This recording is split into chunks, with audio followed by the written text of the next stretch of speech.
नमस्कार, आज आपण बनवणार आहोत भरलेल्या वांग्याची मसालेदार भाजी। त्यासाठी मी इथे घेतलेला आहे एक सुक्या नारळाचा तुकडा, 2 कांदी आणि थोडे शेंगदाणे। इथे मी थोडे धने घेतले आहे आणि थोडी खसखस घेतली आहे।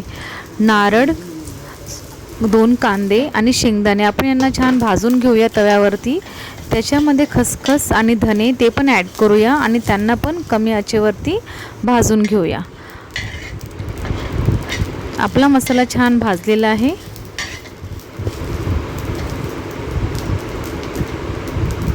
मसाला भाजल्यानंतर मी इथे घेतला 1 इंच अद्रकचा तुकडा, 10-12 लसणाच्या कड्या आणि थोडीशी कोथिंबीर। आपला मसाला भाजून झाला आहे। आपण तो प्लेटमध्ये काढून थंड होऊ देऊया। त्यानंतर मिक्सरच्या भांड्यामध्ये त्याला छान बारीक पिसून घेऊया। मी इथे वांगी कट करायला घेतली आहे। सगळ्यात आधी आपण वांग्याच्या शेवटचा देठ आपण कट करून घेऊया आणि जे पण तुम्हाला असं वाटतं काटे किंवा जे पण आहे ते आपण कट करूया आणि वांग्याच्या मधल्या भागी आपण अशा 4 चीर घालूया। त्यांनी आतमध्ये कीड वगैरे तर नाही आहे हे चेक करूया। कधी कधी वांग्यामध्ये कीड पण असते जे आपल्याला बाहेरून कळत नाही। असे वांग्याला 4 भाग करून आतमध्ये कीड वगैरे आहे का चेक करून झाल्यानंतर मी असेच सगळे वांगे कट करून घेणार आहे।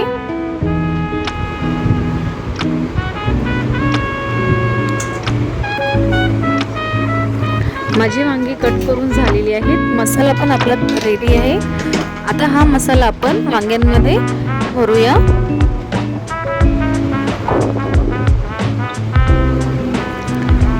सगळ्या वांग्यांमध्ये आपण मसाला भरून घेऊया।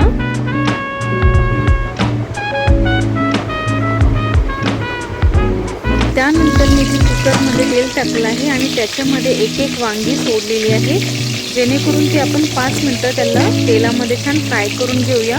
त्याने वांगे खूप छान चवदार लागतात आणि सॉफ्ट पण होतात। 5 मिनिटं आपण तेलामध्ये छान वांग्यांना फ्राय करून घेऊया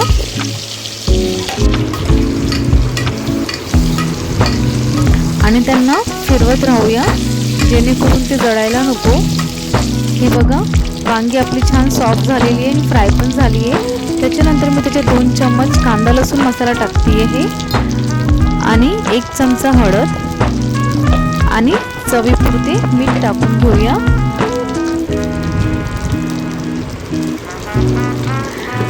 या मिश्रणाला पण आपण छान तेलामध्ये भाजून घेऊया आणि जे मिक्सरमध्ये आपण मसाला वाटलेला तो आपण त्याच्यामध्ये ॲड करूया।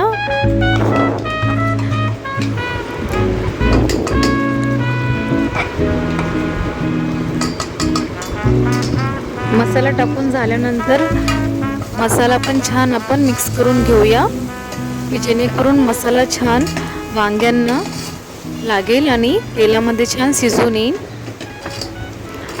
कमी आचेवरती आपण छान मसाला शिजू देऊया।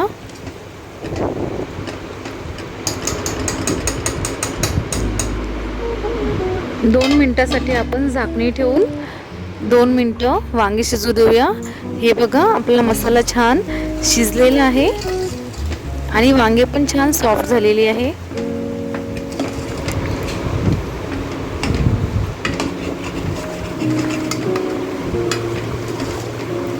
तुम्ही बघू शकता मसाला छान शिजलेला आहे आणि तेल पण बाजूला आलेलं आहे। आता आपण याच्यामध्ये पाणी ॲड करूया। जेवढं तुम्हाला पाणी हवं आहे, जेवढं ग्रेव्ही हवी आहे त्या हिशोबाने तुम्ही पाणी घालू शकता। मी याच्यामध्ये ज्या भांड्यामध्ये मिक्सर मसाला बारीक केला त्याच मिक्सरच्या भांड्याने मी इथे पाणी घातलेलं आहे। प्लीज माझ्या चॅनलला लाईक करा, शेअर करा आणि सबस्क्राईब करा। आपण मिक्सरचं झाकण लावून 3 शिट्या व्हायला ठेवून देऊया। हे बघा, 3 शिट्या झाल्यानंतर आपलं मसालेदार वांग्याची भाजी तयार आहे। आपण एक वांग थोडंसं चम्मचने हे करून बघूया दाबून की शिजले तर आहे ना।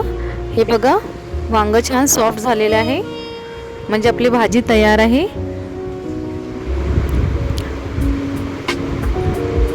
वरून आपण कोथिंबीर टाकून गार्निश करून घेऊया।